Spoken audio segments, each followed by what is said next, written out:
Hello everyone, আজকের ভিডিওতে একদিনে আমি দুটো ইস্কন মন্দির গেলাম, সেটাই তোমাদেরকে শেয়ার করব। দিদিরা যেই মন্দিরে থাকে সেই মন্দিরে প্রভুজি আমাদেরকে ইনভাইট করেছিল, সেই জন্য একদম চলে গেছিলাম।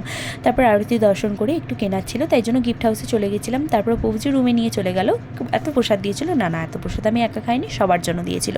ওই দিনই বিকেলে বেরিয়ে পড়লাম নতুন মন্দিরে যাওয়ার জন্য। নতুন মন্দির কেন বলছি, দিদিভাইরা যেই মন্দির থাকে সেই মন্দির থেকে আধা ঘন্টা ডিস্টেন্সে আর একটা ইস্কনেরই শাখা মন্দির হয়েছে, সেটাকে ওরা নতুন মন্দির বলে, তাই আমিও বললাম।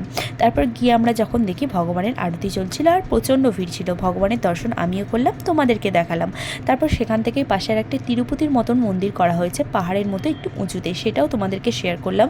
আর সন্ধ্যেতে দেখো সেখানেও আরতি হচ্ছিল, কীর্তন হচ্ছিল, আলাদাই শান্তি লাগছিল।